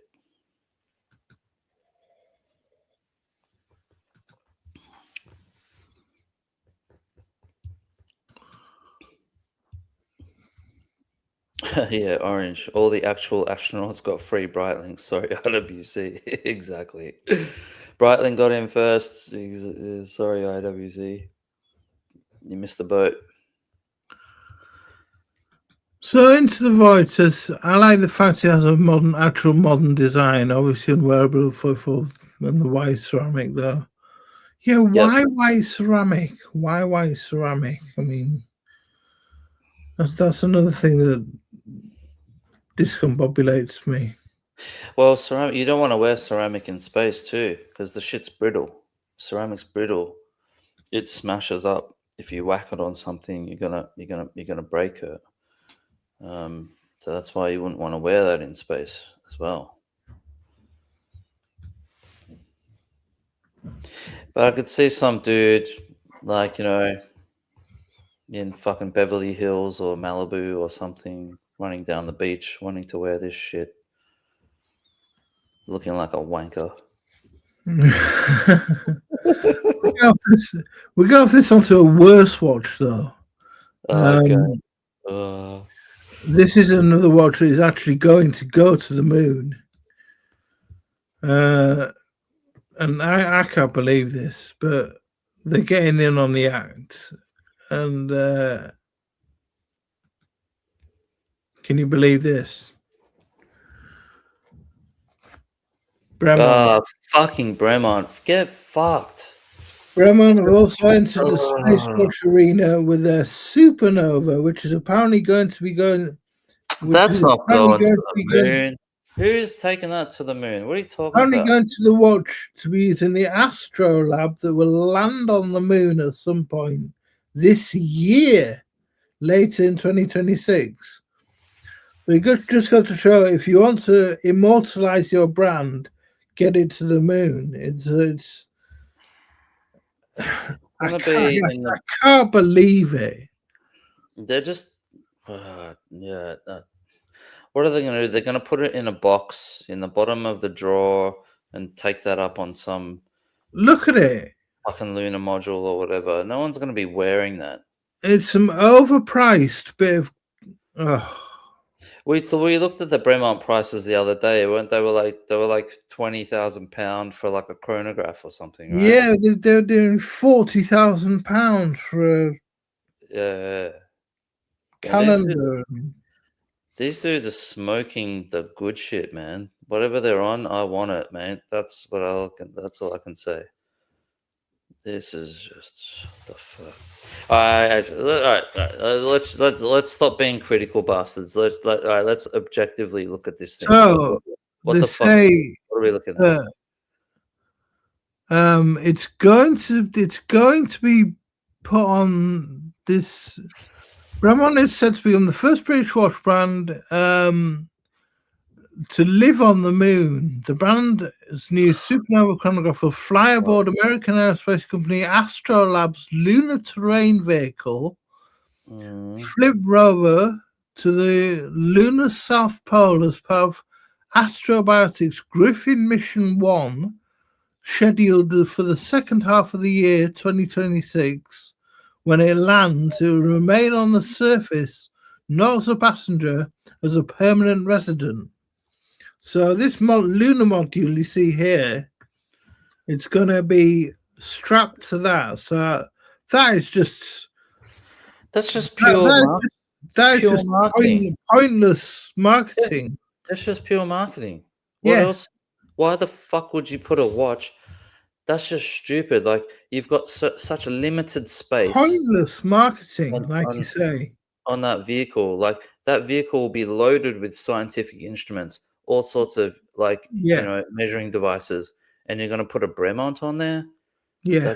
I can't believe that. I just cannot believe that, man. Unless it's manned, there's zero, which doesn't look like it is. It looks like it's robotic. It's got solar panels on it. It looks like it's robotic. It's just, there's no need for a Bremont watch to be on that. What's that? What's all that stuff? Little solar panels or something on there? Is it? What's all those things? No, it's loom. It's loom. It's just loom, little loom dots. Yeah. Bremont can go and fuck off, honestly. Their whole brand should just go to the moon and stay there and just not I mean, come back. look at this one. The 45,000 for the tourbillon. They're just trying to spruik it so that it gets. I reckon this is their last ditch And effort they're before they selling. fold. I'm calling it now. They're gonna fold within 2 years. You They're reckon? gone. Yep. I'm calling it now, Tom. 2 years and they're done. This is their last ditch effort to try and somehow get some sort of relevance in the watch market, because I just don't see this. I just don't see it happening. I don't understand the brand. I don't connect with them. I just think this is bullshit. And no offense to anyone who's in the chat, or if you're watching, if you've bought a Bremont, if you got one, that's just no. I'm not. No, please don't take offense. It's just in my neck of the woods. No, the Bremont shop in Melbourne died. Like, it fucking closed 5 years ago. No one is buying this stuff. Moving humanity forward. I don't see any. There's no humans on this lunar module. How ironic is that? Like, moving humanity forward. It's a fucking robot. There's no humans on there. I just don't get it. It's unless they're going to strap them to the pilots who take this lunar module. Maybe that's going to be part of it, but the whole strapping a watch to a lunar module is. But it's like, why? What is the point? Like, Here we go. Bremont Supernova watch has been integrated into the chassis of the Flip Rover via custom engineered tile plate designed to securely house the watch, and will undergo the same NASA protocol testing program as the Flip in order to withstand the rigors of launch, flight, and survival on the moon. What a load of garbage. So there it is. There it is. But it's not timing anything. It's not connected to any of the tools or the timing, the other instruments that are on board. It must be some solar powered version. It must be, to keep it going, because there's no one going to wind it. There's no one going to. The rotor surely will carry on going. I wonder how much they paid. Unless it's quartz, I don't know how it's going to be powered. It's just fucked. Yeah, honestly, Bremont they just need to give up, man. Honestly, these guys who found the company should just go and retire in the Bahamas. And well, they did. The guys who founded the company sold it for tens of millions. Oh, okay, there you go. So who is it now? Like some private equity firm, like I think so. Yeah. Okay. Headed by the Davide Sarasso, who used to be the CEO of Tudor. Righto. Okay. Yeah. Are these? So is this? It could be solar powered. You're right. Yeah. Got a feeling they're like little solar panels, maybe. Takes its cues from spectral solar rays and solar sail panels, interlocking perforated grid structure. Yeah. I don't know. I'm not that interested. To be honest with you. But this is what we're ending on. This is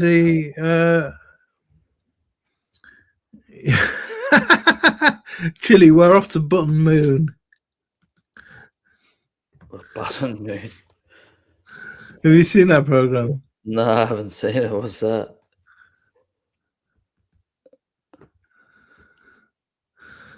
So let's get your takes on it, chat. Imagine having to explain why this Brahman is special. People fall asleep instantly. Yeah, sorry if I've put you to sleep, guys. No, it's Paid payload on an unmanned mission. Exactly, into the void. Exactly. yeah, yep. That's all it is. Yep. Who the fuck would actually buy a Brahman with money? Well, I mean, they used to make some nice watches. I like the Martin Baker pilot's watch with the ejector seat tie-in, but Would you buy now it? they're just ridiculously priced, Tubster. They're just, the price range is Rolex territory. So you're right. It's just bizarre. The Brahman with the Watches and Wonders was right on space theme, an empty void. You're right. When I went to Watches and Wonders, it was bare. Nobody in it. Nobody in it. It's Well, fucking the hall hilarious. with Rolex and Patek and Tudor and Chopard was booming, busy, but Yeah.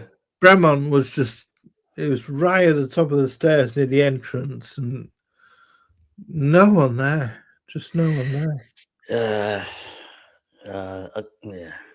I kind of feel sorry for them. They tried, but you know. Curtis on, how you doing, my friend? Good morning, guys. Curtis here. It's 5:25 here in San Diego. As a pilot, I have a sub-collection of watches that have been to space. My GMT Pepsi, Oh, cool. Speedy Pro, Glycine Airman, and Boulevard Lunar Pilot. Yeah, Nice one, Curtis. Nice, Curtis. Yeah. Real cool. Great to see you, my friend. Oh, I wonder, have you ever trained with people who've been to space or pilots, or do you know any pilots who are any astronauts? Because I know you're a long-serving pilot. Be interesting that. Great to see you in the chat, my friend. So what do you have to do to become an astronaut, like a pilot? Do you have, so you become like You have to be an Air Force pilot, and then I presume you apply for training with NASA, yeah, or whichever space agency.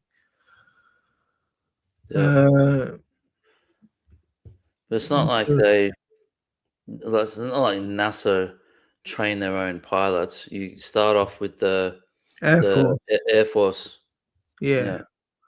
I think all astronauts come from Air Forces. So you just, if you're really, really good, you might get selected or asked to join, or whether you get asked to join or whether you join. No, I think that would be the most fucking. Let's say this garbage off the screen so we can talk.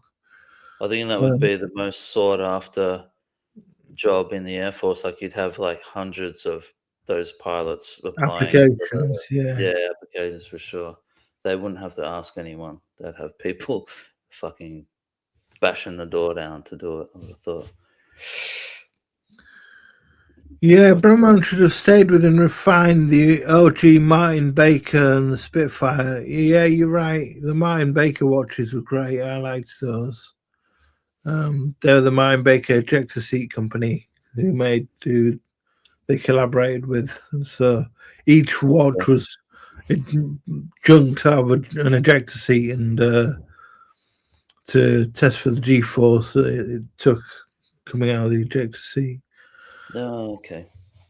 Rich Buddy, how you doing, man? How you doing, buddy? You missed the stream. Yeah, we're just winding down.